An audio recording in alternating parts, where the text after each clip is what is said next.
அன்பார்ந்த எனதருமை யூடியூப் நேயர்களுக்கு வணக்கம். இதுவும் ஒரு அற்புதமான பதிவு. எல்லா மனிதர்களுமே புதன் திசை என்று சொன்னாலே யோகம் என்று சொல்லக்கூடிய ஒரு அமைப்பை எதிர்பார்ப்பார். புதன் திசை அப்படின்னா புதன் திசை 17 ஆண்டுகள். இந்த புதன் திசை 17 ஆண்டுகள் இளமையில் வரணும். இளமையில் வந்தால் கல்வியை கொடுக்கும். அது இருக்கிற இடத்தை பொறுத்து ஏதாவது அந்த புதனோடு கேது சேராமல் இருந்தால் கல்வி தடைப்படாது. கல்வி கண்டிப்பா தடைப்படாது. புதனோடு கேது சேர்ந்தால் கல்வி தடைபடாது கிடையாது, தடைப்படும். அப்ப புதனுடைய 1ஆம் நம்பர் எதிரி யார் தெரியுமா? கேது. கேது என்ன சொன்னா, எப்பயுமே புதனை என்ன சொன்னா அறிவாளியாக இருக்கின்றவனை முட்டாளாக்கி ஒண்ணுமில்லாமாக்குறது தான் கேதுவுடைய வேலை. ஏன்னா கேது என்ன சொல்றான்னா, இருவருமே பாதரட்சி. புதனுடைய நட்சத்திரங்களுக்கும் கேதுவுடைய நட்சத்திரங்களுக்கும் ஆகாது. அப்ப இந்த கேது என்று சொல்லக்கூடிய ஒருவர் எப்பயுமே புதனுக்கு அபரிதமான எதிரி. அதனால கேது சம்பந்தப்பட்டு விட்டால் புதனை காலி பண்ணிடுவார். புதன் திசை ஆக்சுவலா நீங்க யாருக்கு நடந்தாலும் ஒரு குறிப்பிட்ட கல்வி பருவத்தை தவிர்த்து, கல்வி பருவத்தில் வந்தா அதில் கேதுவோடு சம்பந்தப்படாமல் இருந்தால், அவர் நல்ல சாரநாதனை அடைந்திருந்தால் முழுமையான அறிவையும் முழுமையான கல்வியையும் கண்டிப்பாக தருவார். முழுமையான அறிவையும் தருவார், முழுமையான கல்வியும் தருவார். அதுல அவர் குறை சொல்லவே முடியாது. ஓரளவு 40 வயதுக்கு மேல் வந்தால் உங்களை உடல் ரீதியாக துன்பப்படுத்துவார். என்ன காரணம்? அவர் காலபுருஷனுடைய 6 குடையவன். காலபுருஷனுடைய 6 குடையவர் அப்படின்னு சொல்லி வரும்போது அந்த 6 குடையவர் வேலையை தான் பார்ப்பார். ரோகம், பிணி, நோய், கஷ்டம். சரி, இல்லை அதுல நான் தப்பிச்சிட்டேன் அப்படின்னா கடன் ஆக்கி விட்டுருவார்.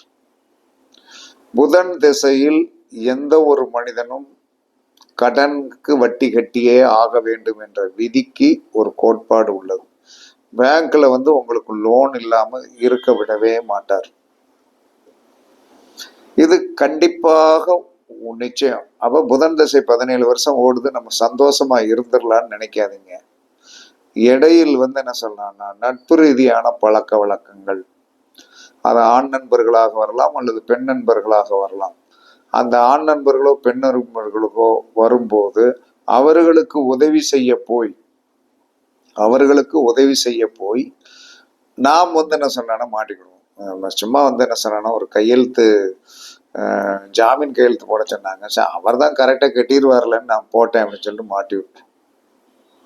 அதே சமயத்தில் 45 வயதுக்கு மேல் காதலில் மாட்டி விடும். காதலுக்கு கதாநாயகன் புதன். அந்த காதல்ல போய் மாட்டி விட்டு என்ன சொல்றான்னா, தன்னை அறியாமலே நம்முடைய வயது, நம்முடைய தன்மை, நமக்கு குடும்பம் இருக்கிறது, குழந்தை இருக்கிறது, எல்லாம் இருக்கிறது, கடைசியில் போய் தலையை சொரிஞ்சிக்கிட்டு இருக்கிற நிலைமையை வைப்பார்.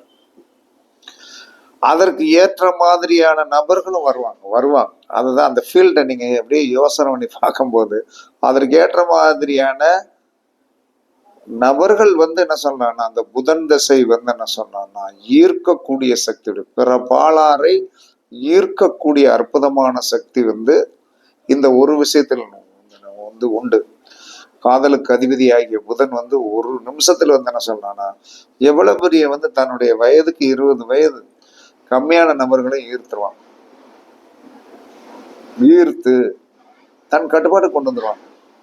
அந்த மாதிரி இருக்கும் பேச்சு. அந்த நேரத்தில் வயது வித்தியாசம், மூப்பு பருவங்கள் எதுவுமே கண்ணுக்கு என்ன சொன்னா இரு பாலாருக்கும் தெரியாது, 2 பாலாருக்குமே தெரியாது. வயசான ஆணுக்கும் தெரியாது அல்லது வயசான பெண்ணுக்கும் தெரியாது. ஆனால் ஏற்ற இறக்கங்கள் கண்டிப்பாக இருக்கும். ஏற்ற இறக்கங்கள் டிஃபரன்ஸ் 15 வருஷத்துல 20 வருஷம் இருக்குது. நான் பார்த்திருக்கேன், அனுபவத்தில் பார்த்திருக்கேன். அப்ப புதன் திசை ஓடும்போது மிடில் ஏஜில் வந்தா வந்து என்ன சொன்னா ரொம்ப வந்து கவனமா இருக்கணும். இதுல உடல்ல கவனமா இருக்கணும், நட்புல கவனமா இருக்கணும், காதல்ல கவனமா இருக்கணும். சாதாரண ஒரு செல்போன்ல வந்து உங்களுடைய பழக்க வழக்கங்கள் விடிய விடிய பேச வைக்க வேண்டிய ஒரு சூழ்நிலைகளை உருவாக்கிடும். அப்ப இதனால் நமக்கு என்ன வரும்? குடும்பத்துல பிரச்சனை வரும். மனைவி நம்ம மீது சந்தேகப்பட வேண்டிய ஒரு சூழ்நிலை வந்துடும். சந்தேகப்பட வேண்டிய சூழ்நிலை வரும்போது என்ன செய்யும்? குடும்பத்தில் கலகம் வெடிக்கும். நமக்கு வந்து என்ன சொன்னான்னா வந்து ஓரளவு வந்து வாழ்க்கையில் அனுபவித்து கொஞ்சம் வந்து என்ன சொல்றான்னா ஒரு சோர்வான டயத்துல ஒரு புதுமையான உறவு கிடைக்கும் போது நமக்கு உடலில் வந்து பிரிஸ்க்னஸ் ஏற்படும். நரம்புகள்லாம் வந்து என்ன சொன்னா டெம்பர் ஆகும். டெம்பர் ஆகும்போது வீட்டில் இருக்கிறவங்களாம் என்ன செய்வாங்க? இவர் ஏன் வந்து நல்லா தானே இருந்தாரு, கொஞ்ச நாளாவே ஆள் சரியில்லையே அப்படின்னு சொல்லிட்டு அவங்கள நோட்டம் பார்க்க ஆரம்பிச்சிருவாங்க.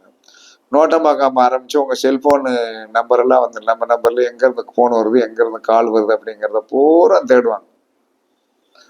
இதெல்லாம் வந்து 45 வயசுக்கு மேல புதன் திசை வருகின்றவர் அத்தனை பேரும் வந்து இந்த சங்கடங்களை நீங்கள் சந்தித்திருப்பீர்கள். அப்ப அதாவது வந்து அந்த திசையோடைய காரகத்துவமான அமைப்பு அதுதான், இல்லைன்னு நான் சொல்லல. ஆனால் கண்ணியத்தை வந்து விட்டு விடாதீர்கள். கண்ணியத்தை விட்டுறக்கூடாது இல்லையா? மனுஷ வாழ்க்கையில கண்ணியம் முக்கியம் இல்லையா? அப்ப இதை ஏன் வந்து இது வீடியோவை வந்து நான் வந்து புதன் திசையை பத்தி போடுறேன் அப்படின்னா, ரொம்ப கவனமா இருங்க. இல்லைன்னா அசிங்கப்படுத்தி விட்டுருவார். சிறு குழந்தை மாதிரி, புதன் என்று சொன்னால் குழந்தை மாதிரி புத்தி வந்துடும். யாரை பார்த்தாலும் என்ன சொன்னார், ஒரு சின்ன குழந்தைய பார்த்து பாப்பா நல்லா இருக்கியா, இத்தனை படிக்க அப்படின்னு கேட்கக்கூடிய மனோநிலை வந்துடும். அவர்கள் வந்து என்ன சொல்றாங்க, நீங்க கேட்கறது கண்ணியமா தான் இருக்கும், ஏன் இந்த கிழவன் போய் நம்ம பிள்ளைய கேட்கான், இனத்துக்காக கேட்கறான் அப்படிங்கிற ஒரு எண்ணங்கள் வந்து அங்கே வந்துடும். அது புதன் திசை ஓடும் போது பெண்களாக இருந்தால் இளம் வயது வாலிபர் கூட வந்து என்ன சொல்லணும், பேச்சை நிறுத்திருங்க. ஆண்களாக இருந்தால், வயதானவர்களாக இருந்தால் இளம் வயது பெண்களோடு பேச்சை நிறுத்திருங்க. உங்களால் உங்களுக்கு ஒரு அவமானம் கண்டிப்பா உண்டு. ஏதோ ஒரு பேரோடு ஆணுக்கு ஒரு பெண்ணும் பெண்ணுக்கு ஒரு ஆணு வந்து இணைக்கக்கூடிய ஒரு தன்மைகளை வந்து உருவாக்கி விட்டுரும். அதே சமயத்தில் எப்படி இருந்தாலும் கடை வாங்க வச்சிருவான், எப்படி இருந்தாலும் ஜாமீன் கையெழுத்து போட வச்சிருவான், எப்படி இருந்தாலும் என்ன சொன்ன ஒரு கோர்ட்டு கேஸை சந்திக்கக்கூடிய சூழ்நிலையை உருவாக்கி விட்டுருவான். இதெல்லாம் இல்லாம அவாய்ட் பண்ணிட்டு போயிட்டே இருக்கணும். எதில் அவாய்ட் பண்ணிட்டு போயிட்டு இருக்கணும்? கோர்ட்டு கேஸ் அவாய்ட் பண்ணணும். ஏன்னா புத்தி வந்துடும், ஒரு கேஸை போடப்பா அப்படிம்பாங்க. வக்கீல் அந்த நேரத்தில் சார் அதெல்லாம் ஒன்றும் பிரச்சனை இல்லை சார், சூப்பராக அடிச்சிருவோம், ஒன்றும் பிரச்சனை இல்லைம்பாரு. ஏன்னா அவருக்கு பீஸ் வேணுங்கிறதுக்காக இல்லை, உங்களுக்கு அந்த புதன் திசை ஓடுது, நீங்கள் கோர்ட் வாசல் சந்திக்கணும் அப்படின்ட்டு. அப்போ போலீஸ்காரங்க கிட்ட போய் வந்து ஃபைட் பண்ணக்கூடாது. சார் தெரியாமல் வந்துட்டேன், ரெக்கார்டு, ஏன்னா ரெக்கார்டு பிரச்சனை இல்லையா, எல்லாமே இருக்கும், ஹெல்மெட் எல்லாம் இருக்கும், ஹெல்மெட் எல்லாம் போட்டிருப்பீங்க, ஆனால் வந்து ரெக்கார்டில் ஏதாவது ஒரு பிழை இருக்கும். அப்போ அதை வச்சுட்டு இருப்பேன், சாரி மன்னிச்சிடுங்க, அடுத்த தடவை ரொம்ப கொண்டு இப்போ ஏதாவது சின்ன ஃபைனாக போடுங்க, நான் கட்டிட்டு போயிடணும். இல்லைன்னா அது பெரிய பூதகரமான ஒரு அமைப்பாக வரும். வார்த்தைகளை வளர்த்து விடும். வார்த்தைகளை வளர்த்து என்ன சொன்னா நம்மளை கொஞ்ச நேரம் உட்கார வச்சிருவாங்க. அதற்கு அடுத்து பெண்கள் விஷயத்தில் வந்து ரொம்ப கவனமா இருக்கணும், கண்டிப்பா கவனமா இருக்கணும். சொத்து வாங்குறீங்களா, புதன் திசையில சொத்து வாங்குறீங்களா, உங்களுடைய சொத்தில் வந்து வில்லங்கங்கள் எதுவும் இருக்கா என்பதை 1க்கு 10 தடவை வில்லங்கம் போட்டு பார்த்து வாங்குங்க. வில்லங்கம் போட்டு பார்த்து வாங்குங்க.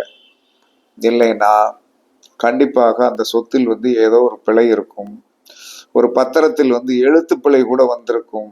யாராவது ஒரு கையெழுத்து விடுபட்ட கையெழுத்தாக வந்துவிடும்.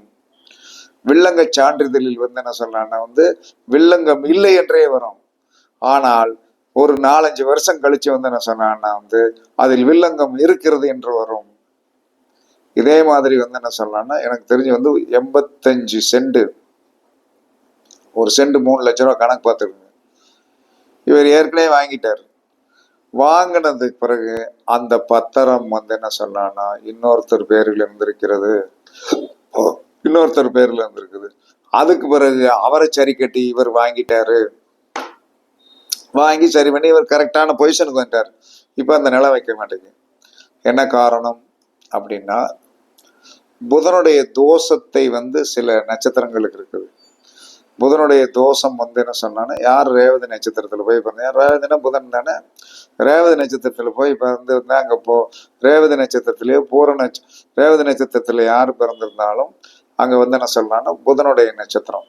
அப்ப அங்க வந்து என்ன பூமி சார்ந்த ஒரு வில்லங்கம் இருக்கும், கடன் இருக்கும், இருக்கிறது. அப்ப ஏன் 1 கோடி ஒரு 85 சென்ட் வந்து 3 லட்ச ரூபா அப்படின்னு சொல்லி வரும்போது எவ்வளவுன்னு கணக்கு பார்த்துடுங்க. கோடிக்கு மேல போகும், 2 கோடிக்கு மேல போகும். ஆனால் விற்க முடியலையே. புதன் வந்து என்ன செய்வான் தெரியுமா? புதனுடைய நட்சத்திரத்துல போய் பிறந்தவங்க பேர்ல சொத்து இருந்ததுன்னா விற்க விட மாட்டான். ஏன்னா அங்க செவ்வாய் சாபம் பெற்ற நட்சத்திரமா வந்துடும். எப்பயுமே வந்து என்ன சொன்னா, சுக்கிரனுடைய நட்சத்திரத்தில் போய் பிறந்தவர்களுக்கு புதன் கெடுதலைக்காரன். அந்த மாதிரி பிரச்சனை வந்து என்ன சொன்னா, இருக்கு சார், ஆனா விற்க முடியலையே சார், எவனுமே சரியான பார்ட்டி வரமாட்டேக்கானே அப்படிமா. இந்த மாதிரி நிறைய வந்து என்ன சொன்னான்னா வில்லங்கங்களையும் இருக்கு, சாப்பிட முடியல, நோய், எந்தாவது ஒரு நோய் வந்து பீடிக்கும். 45 வயசுக்கு மேல வருகின்ற சுக்கிர திசைக்கு, புதன் திசைக்கு 45க்கு உள்ள வந்தாச்சுன்னா ஒரு 25 வயசுக்கு மேல புதன் திசை வேணா காதல்ல போய் விழுந்துருவான். காதல் வந்துடும். அதுல மயக்கத்தை வந்து கொடுத்துருவான். மதிமயத்தை கொடுத்து வந்து நம்மளை இம்சப்படுத்துவான். அப்ப ஒரு 25 வயசுக்குள்ள வந்து வருகின்ற புதன் திசை கல்வியில் வந்து மேன்மையைப்படுத்தி விடுவான். அதில் கேதுவுடைய தொடர்பு மட்டும் முக்கியமாக இல்லாமல் இருக்கணும். அவர் தான் அதுக்கு வந்து சரியான வில்லங்கத்திலும் வில்லங்கமான ஆளு. அப்ப எப்பயுமே வந்து இந்த மாதிரி புதன் திசை ஓடும்போது எவ்வளவு பெரிய மனிதராக இருந்தாலும் உணவு பழக்க வழக்கத்தை வந்து சரியாக வைத்துக் கொள்ளுங்கள். கரெக்டா வாக்கிங் போங்க, இல்லைன்னா முடக்குவாதம் வந்துடும். ஸ்ட்ரோக் வர்றதுக்கு உண்டான வாய்ப்புகளை உருவாக்கக்கூடியவன் புதன் தான். ஸ்ட்ரோக் வந்து உருவாக்கிடுவான். அப்ப வந்து என்ன சொல்றானா, அடிக்கடி என்ன சொல்றானா, பாசிப்பருப்பு சாப்பிடுங்க. புதன் திசை ஓடும்போது அடிக்கடி பாசிப்பருப்பு சாப்பிடுங்க. பாசிப்பருப்பு சாப்பிடும்போது என்ன சொல்லலாம்னா, கண்டிப்பாக பச்சை பயிரை நல்லா அவித்து தாளிசம் பண்ணி கொஞ்சம் தேங்காய் துருவெல்லாம் போட்டு நல்லா சாப்பிடுங்க. ருசியாக சாப்பிடுங்க, கொஞ்சம் கஷ்டம் குறையும். புதன் திசை ஓடும்போது என்ன சொல்லலாம்னா, பாசிப்பருப்பை தானம் பண்ணுங்க. பாசிப்பருப்பை தானம் பண்ண பண்ண பண்ண பண்ண பண்ண என்ன சொல்லலாம், கஷ்டம் குறையும். கஷ்டம் குறையும். கண்டிப்பாக புதன் திசை ஓடும்போது திருப்பதி ஏழுமலையானை போய் வந்து நன்றாக வழிபாடு பண்ணணும். வாரம் ஒரு முறை பெருமாளை போய் பார்க்கணும், தாயாரை போய் பார்க்கணும். பெருமாளும் தாயார் ஒண்ணுமோல இருக்கிறவங்களை பார்க்கணும். இப்படி பார்த்து வர வர வர வர வர வர இந்த கர்ம வினைகளில் இருந்து வந்தவங்களுக்கு கலட்டி எடுத்து விட்டுருவான். இல்லைன்னா போட்டு நச்சு எடுப்பான். புதனை நம்பாதீர்கள். ஏன்னா அந்த கிரகத்தோட இயல்பு நிலை எப்படி, அதை வந்து நம்பாதீங்கன்னு என்னத்துக்கு சொல்ல. இப்ப நம்ம ஜாதத்திலும் புதன் இருக்குதான் செய்யறாரு.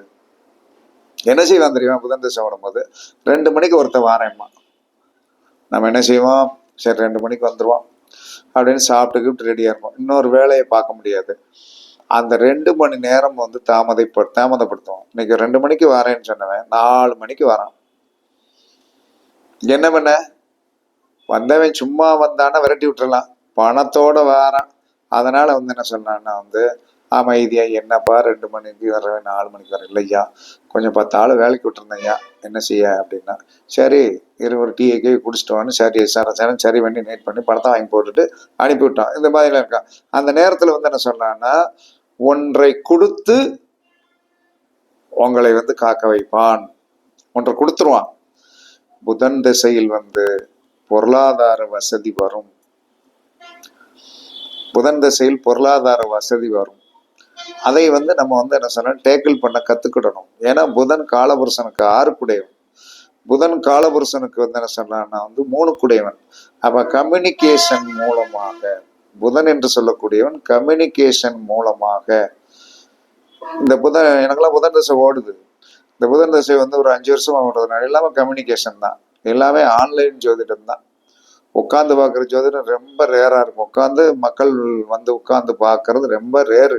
90% இல்லை, 10% மட்டும் என்ன சொல்றான்னா வந்து கொஞ்சம் விட முடியாது, இந்த சார்ட்டை தான் போகணும் அப்படிங்கிற நிலைமை உள்ளவர்கள் மட்டும் வந்துருவாங்க. மற்ற வெளிநாடு எங்க இருந்தாலும் எல்லா இடத்துல இருந்தாலும் ஒன்லி ஆன்லைன். 30 to 45 நிமிஷம் ஒரு ஜாதகத்திற்கு கரெக்டா வந்து பேச வைக்கிறது அந்த புதன் கம்யூனிகேஷன்ங்கிறத காட்டிட்டானா, கம்யூனிகேஷன் என்பதை காட்டிட்டான். அப்ப நிறைய அனுபவங்கள் வந்து என்ன சொல்லலாம், வீடியோ ரொம்ப நீளமா போகும். புதன் திசையில் உடலை கவனமாக பார்த்து கொள்ளணும். பெண்கள் விஷயத்தில் வந்து என்ன சொன்னா வந்து இனிப்பு போன்ற கசப்பு வரும், அதை அவாய்ட் பண்ணணும். கல்யாணம் முடித்தவர்கள் வந்து என்ன சொல்லலாம்னா வந்து குடும்பத்தை வந்து பிரிக்கக்கூடிய ஒரு சூழ்நிலை வரும். என்ன காரணம்? காலபுருஷனுடைய ஆறுக்குடையவன்ல, காலபுருஷனுடைய ஆளுக்குடையவன் வந்து என்ன சொல்றான்னா வந்து 7ஆம் இடத்தை என்ன செய்வான்? 7ஆம் இடத்துக்கு வந்து என்ன சொன்னா அது 12ஆம் இடமா போயிடும். அப்ப என்ன சொல்லலாம்னா தூர தேசங்களில் போய் வந்து கணவர் வசிக்க வேண்டிய ஒரு சூழ்நிலையும், கணவன் மனையும் பிரிய வேண்டிய பிரிவு என்பது கோர்ட்டு கேஸுக்கு போய் தான் பிரியணும் அப்படிங்கிற அவசியம் கிடையாது. புதன் திசை ஓடும்போது என்ன சொல்றான்னா கணவன் முனையை பிரிச்சிடும். காலபுருஷனுடைய 6 அது மனைவியாக 7 12 இருக்கின்ற காரணத்தினால ரெண்டையும் பிரிச்சு என்ன சொல்றான்னா துட்டை கொடுப்பான், பொருளாதாரத்தை கொடுப்பான், எல்லாத்தையும் கொடுப்பான். ஆனால் ஒரு வருஷத்திற்கு ஒருக்க தான் சந்திக்க விடுவான். அதுல என்ன சொல்றான்னா பேர்வாதி நாள் என்ன சொன்னா சண்டையை மூட்டி விட்டுட்டு அதுல வேடிக்கை பார்த்துட்டு உட்கார்ந்துருப்பான். அதனால இதெல்லாம் புதன் திசையில் நடக்கக்கூடிய இம்சைகள். ஆனால் அதை எப்படி பயன்படுத்தினா புதன் திசையில் ஏதாவது ஒரு கல்வியை கல்லுங்கள். எத்தனை வயசா இருந்தாலும் செத்தான். ஒரு ஆன்மீகம் படிக்கலாம், ஜோதிடம் படிக்கலாம், ஒரு நல்ல வந்து ஸ்பிரிச்சுவல் மைண்ட் படிக்கலாம், யோகா பண்ணலாம், மந்திரம் சொல்லலாம். இதெல்லாம் புதனுக்கு பிடிக்கும். கண்டிப்பாக வந்து புதன் திசையில் ஒரு ஆகுதி வந்து கிடைக்கும். யாருக்கு புதன் திசை ஓடுனாலும் சரி ஒரு ஆகுதி என்பது கண்டிப்பாக கிடைக்கும். ஏன் சார் வந்து புதன் திசையை எவ்வளவு தூரத்துக்கு மைனஸா பேசினேன், கடைசியில் ஒரு ஆகுதி கிடைக்கும்னா என்னதான் இருந்தாலும் 6ஆம் பாவம் காலபுருஷனுடைய 6ஆம் பாவமும் அது 3ஆம் பாவமும் அப்படின்னு சொல்லக்கூடிய நிலைமை வரும்போது அப்ப உங்களுக்கு வந்து ஒரு 6ஆம் பாவம் என்பதை வந்து நம்ம வந்து உபஜயஸ்தானம். உபஜயஸ்தானம் வெற்றிக்கு துணை நிற்கின்ற ஸ்தானம். ஒருவருக்கு அந்த வெற்றிக்கு துணை நிற்கின்ற ஸ்தானமாக இருக்கிற காரணத்தினால என்ன சொல்லலாம்னா ஏதோ ஒரு விதத்தில் வந்து என்ன சொல்லலாம் உங்களுக்கு பொருளாதாரத்தை எத்தனை கஷ்டம் இருந்தாலும் பொருளாதாரத்தில் வந்து ஒரு தன்னிறைவை அடை வைப்பார் புதன் என்பது எனக்கு தெரிஞ்ச உண்மை. நீங்கள் பரிசித்து பாருங்கள். கண்டிப்பாக பெருமாள் வழிபாடு பண்ணுங்கள். புதன் தசை ஓடினால் மாமிசம் சாப்பிடுவதை நிறுத்தி விடுங்கள். அதிகமாக வந்து என்ன சொல்லலாம்னா பச்சை கலர் உடைகளை வந்து லைட்டு பச்சையை வந்து இது பண்ணுங்க. லைட்டு பச்சை கலர் வந்து உடைகளை உடுத்துங்கள். உடுத்தி வந்து என்ன சொல்லலாம்னா வந்து நல்ல பசும் புல்வெளிகளில் வந்து என்ன உங்கள் பாதம் படும்படி செருப்பை கழட்டி போட்டு வந்து பசும் புல்வெளிகளில் நடக்க பாருங்கள். பார்க்கு கடை வீதிகளுக்கு போங்கள். எந்த ஒரு மனிதன் புதன் திசை ஓடும்போது ஜெயிக்கிறதுக்கு ஒரு ரகசியம் சொல்லிடுறேன். டெய்லி கடத்தரவுக்கு போங்க, ஒரு டீ வாங்குங்க, தெக்க பார்த்து திரும்பி குடிங்க, கர்மா குறையும். டெய்லி டீ கடைக்கு போகணும். டீ கடைக்கு போகணும். அது காலையில் போனாலும் சரி தான், சாயந்தரம் போனாலும் சரி தான். காலையில் போனாலும் சரி தான், சாயந்தரம் போனாலும் சரி தான். டீயை வாங்கிட்டு தனியாக போய் தெக்க பார்த்து திரும்பி குடிக்கணும். குடித்தால் புதன் திசை வந்து உங்களை கெடுக்காது. கண்டிப்பாக நன்றாக இருக்கும். புதன் திசை ஓடிக்கொண்டிருக்கும் போது நீங்கள் என்ன செய்யணும்? இன்னொரு விஷயம் சொல்லிடுறேன். பள்ளி குழந்தைகளுக்கு இந்த பேங்க்ல வந்து என்ன சொன்ன பேனா எழுதுறது திண்டாடுவாங்க. அங்கே ஒரு 4 பேனா வாங்குங்க. பள்ளி குழந்தைகளுக்கு பேனா பென்சில் ரப்பர் இந்த மாதிரி வாங்கி கொடுங்க. கண்டிப்பாக புதன் திசை கஷ்டத்தை குறைக்கும் அப்படின்னு சொல்லி பெருமாள் வழிபாடு துளசி வளர்த்தெல்லாம் சிறப்பு. துளசி வளர்த்து பாருங்க, தண்ணி ஊற்றுங்க. கண்டிப்பாக புதன் திசை கெடுக்காமல் கொண்டு போய்விடும் என்று கூறி உங்களிடமிருந்து விடைபெறுவது சிப்பிப்பாறை ஜோதிடரசு ஆதி ராகவன் ஜெயபாலாஜி. சுகமே சூழ்க, சுகமே சூழ்க. வாழ்க வளமுடன், வாழ்க வளமுடன். வணக்கம், வணக்கம், வணக்கம், வணக்கம், வணக்கம்.